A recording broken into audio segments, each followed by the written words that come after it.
Now we come to the little book of Ruth, and this book has been of special blessing to me. The first book that I wrote was on the tabernacle. The second book that I wrote was Ruth, the Romance of Redemption. Now, this little book comes out of the period of the Judges. We are going to see that a little bit later on. But it comes out of that very dark period of the Judges that we have just been looking at. And this actually is a brochure of beauty, and it's put on that very black background. We'll see that in a moment. But this little book has been recognized as a literary gem in most unexpected quarters. It's reported, by the way, that Dr. Samuel Johnson, the literary giant of the 18th century in England, made a copy of the book of Ruth. He copied it out in longhand, and he read it before a London club as a production that he had recently read. And the club, thinking that it was a modern composition, they were loud and unanimous in their praise of the manuscript. I think they probably thought Dr. Johnson wrote it.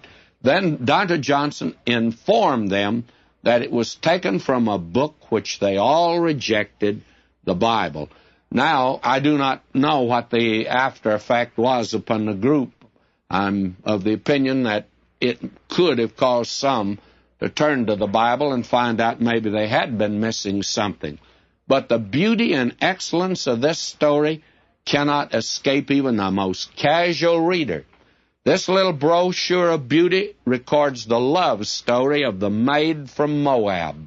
It reveals the power of passionate and pure love. It tells, first of all, the strong attachment of Ruth to her mother-in-law, for love is strong as death. And it records a romance that triumphed over racial and religious barriers and of two hearts that were joined together with bands of love. The book of Ruth is a laboratory demonstration that the greatest of these is love, even when it's on the human plane as well as on the divine plane. But the word love is never used in connection with the romance. It's only recorded one time, and that's a statement made that Ruth loved her mother-in-law. And believe me, that's a remarkable statement, by the way, whether it's in the book of Ruth or the Bible or wherever you find it, when she loved her mother-in-law. That makes it quite unusual. But as far as the romance is concerned, the word love does not occur. And yet, you can't escape the fact that here was a great romance. And it illustrates to us, God gives us these illustrations on the human plane to illustrate His great love for us today. Now, the way that I was drawn to the little book of Ruth was when I was a student in seminary. I was in a seminary where the faculty was divided in that day between what was called modernists and that was called fundamentalists. And it was pretty well divided. And you actually could hear one thing said in one class and contradicted in another class, for that matter. And I came to the conclusion, though I was what would have been called a fundamentalist, I came to the conclusion that the modernist was winning the day. They seemed to have the best philosophical arguments and all of that. And I wondered what the answer was to it. One night I was in the library reading a book that was required reading, because that's the only explanation of why I'd been reading it, and that was Calvin's Institutes. Now, friends, Calvin's Institutes, that is a book of which there is no whicher. I tell you, and Calvin wrote it when he was a very young man, in his early 20s, we are told, and it is a marvelous book for that matter. But it was tedious and tiring, and I began to thumb through the book, and I came to where Calvin gave the types of the Redeemer. And I went through it. He gave Moses. I thought that was good. And he came on down and he gave Samson. Then he came on down and he gave Samuel. And I went back. He didn't give Boaz in this book at all.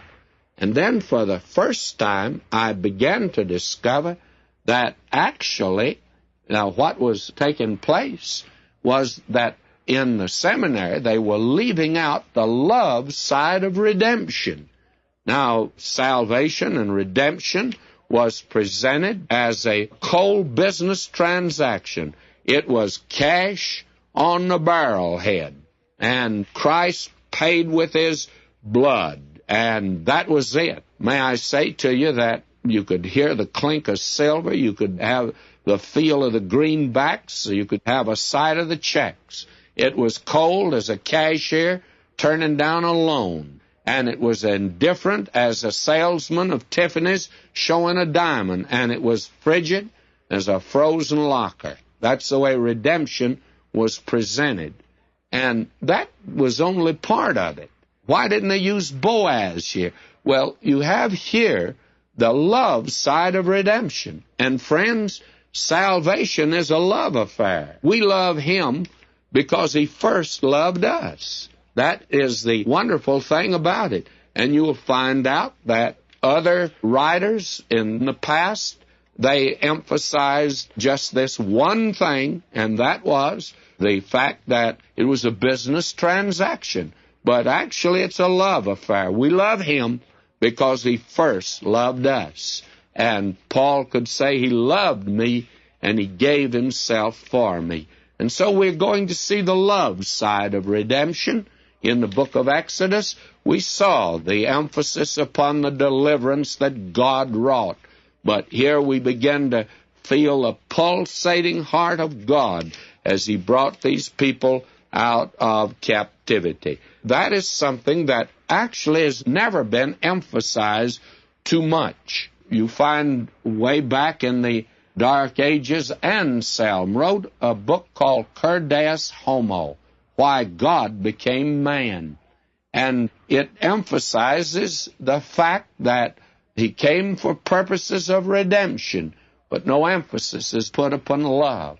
Calvin didn't, Jonathan Edwards didn't, and Stuart Robinson, the great preacher of England, didn't, and actually you find that many others have left that out. And it needs to be mentioned, friends, that salvation is a love affair and that he loves us. Now, the little book of Ruth, although it's small, it's very important. And I'll tell you why it's so important. It has a genealogy in here that connects David with the tribe of Judah, and without it, you could not connect David with Judah. And that's important, by the way. And the story that's recorded here made possible the birth of the Lord Jesus in Bethlehem. Without this book, he would never have been born there. And you have here the only biblical illustration of the Hebrew Goel, the kinsman redeemer that we saw back in the book of Leviticus and Deuteronomy. And then it throws light upon the Mosaic economy. And then, my friend, you see Christ in this book. And all of these make this little book very much worthwhile. Now, there are many ways of dividing the little book of Ruth, but we've divided it geographically. In chapter 1, it's in the land of Moab. Chapter 2, it's in the fields of Boaz. Chapter 3, on the threshing floor of Boaz. And chapter 4, in the heart and home